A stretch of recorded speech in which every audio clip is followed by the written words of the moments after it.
संभाजीनगर महापौर के अध्यक्षता में जन्म प्रमाण पत्र घोटाले के संबंध में विशेष बैठक हुई। पूरे महाराष्ट्र में आने वाले एक महीने में मैं 25 महानगरों में जहां पर भाजपा महायुति का महापौर है वहां इस प्रकार की बैठकें करने जा रहा हूं। मुंबई महापालिका की बैठक से ये प्रारंभ हुआ है। आज छत्रपति संभाजीनगर और नासिक में होगी बैठक। शुक्रवार को अकोला और अमरावती में जो बड़े प्रमाण में जन्म प्रमाण पत्र घोटाला हुआ, जो यहाँ के नहीं है, जिनके पास यहाँ का कोई कागज पत्र नहीं है, उनको प्रमाण पत्र दिया गया है, वो सब रद्द किए जाएंगे। यहाँ के महापौर ने 3 लोगों की विशेष कमेटी बनाने का तय किया है जो इस मामले में डेप्थ में स्टडी करेगी। 3 महीने के अंदर महापौर महोदय ने कहा कि पूरे बोगस प्रमाण पत्र रद्द होंगे और उनके ऊपर कार्रवाई होगी। हर महीने में महापौर रिव्यू कमेटी की मीटिंग लेंगे। सर, टीपू सुल्तान की तस्वीर को लेकर काफी कंट्रोवर्सी हो रही है, उसके बारे में? अरे कुछ लोगों को कहीं पर उद्धव ठाकरे का परभणी में मुस्लिम महापौर आ गया या कहीं मालेगांव में कोई मुस्लिम महापौर आ गया तो ये लोग भारत के संविधान के ऊपर अपने आप को समझने लगे।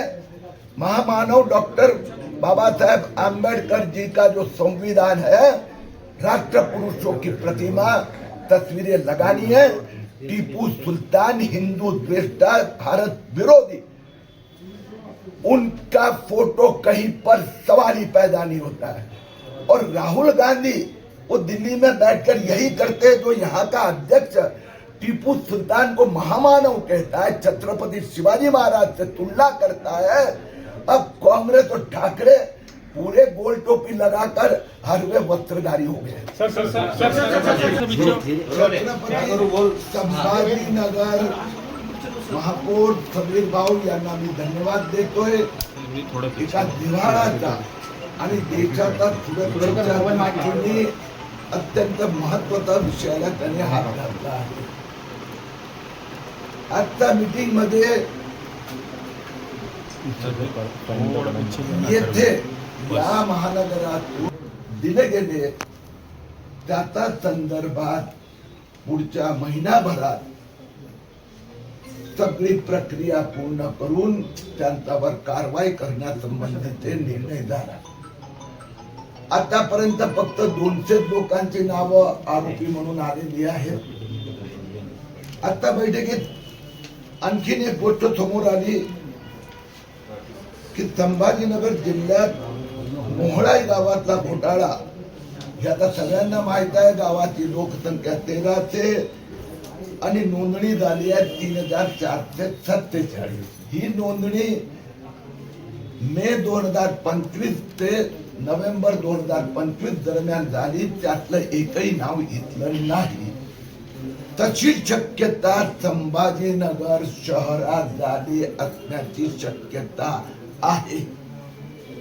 या महापालिकेत 16,000 नावं 2024 आणि 2025 मध्ये जे जुना रेकॉर्ड मध्ये वाढवण्यात आली आहे ती तपासण्याचे निर्देश आज महापौर महोदयांनी दिला आहे। जी प्रक्रिया निवडणुकीच्या पूर्वी थांबली होती ती पुढच्या 3 महिन्यात संबंध महाराष्ट्रात पूर्ण केली जाणार। आतापर्यंत 10,000 लोकांना आरोपी बनवण्यात आले आहे। संभाजीनगर महानगरात प्रगती झाली आहे, पण सिल्लोड येथे काहीही काम झालेलं नाही। त्या संबंधी पण आज जिल्हाधिकाऱ्यांकडे चर्चा होणार। सिल्लोड मध्ये 11 बोगस आदेश दिले गेले, त्याच्यावर कारवाई होणार। परंतु एक यमनचा देखील या ठिकाणी एक नागरिक आढळला, म्हणजे बाहेरून येतात ते लोकांचं रेकॉर्ड जे आहे ते लोक तपासलं जात नाही, त्यामुळे ही संख्या वाढत जाते आणि भविष्यामध्ये एक धोका निर्माण होतो। 2 गोष्टी आहेत, तपासली जाते हा एक भाग आहे, तो फ्रॉड फोर्जरी आहे। म्हणजे जे मी मोहळायचं जसं सांगितलं की ते टर्मिनल हॅक करण्यात आलं, पण टर्मिनल हॅक करण्यात आलं पण 2 वर्ष तिथे टर्मिनल चालवण्यातच आलं नाही, हा एक भाग। इथे संभाजीनगर ते जे मी गेल्या 8 महिने ओरडतोय महापालिका आणि जिल्हाधिकारी प्रतिसाद देत नव्हते. आज त्यांचे आकडे त्यांच्या जवळ ठेवले. 16,000 अशी नावं वाढवण्यात आली आहे गेल्या 2 वर्षात, जी तपासली गेलेली नाही. जसं यवतमाळमध्ये ते सेंदूर शेणी गाव 14 ते 27,000 नावं 2025 मध्ये भरती गेली. तर या ते पण ते तपासावं लागणार आहे. तुम्ही सिल्लोडचा विषय काढला आहे. तर काल सिल्लोडमध्ये अब्दुल सत्ता एका मंदिरात गेले, त्यानंतर तिथले काही तरुणांनी ते गोमूत्र टाकून स्वच्छ केले, शुद्ध केलं. त्यांचं म्हणणं असं होतं की ते अपवित्र झालं. माझं म्हणणं आहे दोन्ही विषय वेगळे आहेत. जन्म प्रमाणपत्र घोटाळा हा देशाचा सुरक्षेचा प्रश्न आहे. ज्यांचा इथे जन्म झाला नाही, ज्यांच्याकडे इथे जन्म झाल्याचा काहीही पुरावा नाही, त्यांच्या संबंधात कारवाईची प्रक्रिया सुरू आहे. त्यांनी स्पष्टपणे सांगायचं आहे, तर इथे जन्म झालाय तर कागद दाखव. आणि जर नाही कागद, मग तो बांगलादेशी आहे की रोहिंग्या आहे, त्याची देशाला काही विषय नाही आहे, त्याला परत पाठवणार. संभाजीनगर जिल्ह्यामध्ये एकूण किती आकडा आहे की त्याच्यावर तुमचा आक्षेप आहे की जी इथली नाहीये? तर पहिली गोष्ट मी जसं सांगितलं, हे महानगराचा जिल्ह्यात सिल्लोड येथे 1100 अशी अपात्र बेकायदेशीरित्या जन्म प्रमाणपत्र दिली गेली आहेत.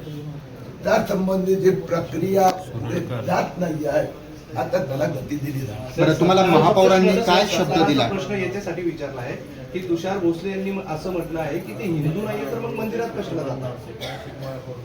ते तुमच्या पक्षाचे आहे तुषार भोसले. महापौरांनी या गोष्टी सगळ्या अधिकाऱ्यांसमवेत स्पष्टपणे सांगितलं की 3 महिन्यात आम्ही हे सगळं प्रक्रिया पूर्ण करणार. दर महिन्याला ते रिव्ह्यू मीटिंग घेणार आणि त्यांनी सगळ्या अधिकाऱ्यांना सांगितलंय ताबडतोब ते येथे महापौर, भारतीय जनता पक्षाचे 3 सिनियर नगरसेवकांची एक टीम बनवणार आहेत, जे मॉनिटरिंग करणार. सर, असं तर नाही तुमच्याकडे संवैधानिक पद नसल्यामुळे अधिकारी दखल घेत नाही. तत्कालीन राज्यपाल भगतसिंह कोश्यारी यांनी महात्मा फुले शिवाजी महाराजांचा अपमान केला, तेव्हा त्यांचा राजीनामा का घेतला नाही असं विरोधक भाजपाला विचारतात. तर त्याचं उत्तर अनेक वेळा देऊन झालंय. आता विरोधक विचारत असतात तुम्हाला हो, त्यात काय संजय राऊतनी चालू ठेवलं पाहिजे. बरं सर, सिल्लोड संदर्भावरून मोठा वाद सिल्लोडचा सुरू विषय आहे. काय? काँग्रेसचे जे प्रदेशाध्यक्ष आहेत त्यांनी किती दिवसांची तुलना शिवाजी महाराजांशी केली, त्याच्यावरून एक वाद सुरू आहे. त्यावर तुमचं मत काय? कुणी निवडून आला म्हणून त्याला भारताची घटना, भारताचं राष्ट्रीयत्व याचा वर टिंगल करण्याचा अधिकार नाही मिळत. ते मालेगाव महापालिका असो की अन्य कुठे असो, जे महापुरुष आहे, भारतरत्न डॉक्टर बाबासाहेब आंबेडकरांच्या घटनेला अनुसरून त्यांना वागावं लागणार. काही महापालिकेत निवडून आल्यानंतर म्हणतात हमारे मन आएंगे तर जन्म प्रमाणपत्र दूंगा. हे चालणार नाही. तुम्ही छत्रपती शिवरायांचा अवमान करणार असेल काँग्रेस अध्यक्ष, सहन केलं जाणार नाही. आणि टिपू सुलतानची प्रतिमा, फोटो मान्य होऊच शकत नाही.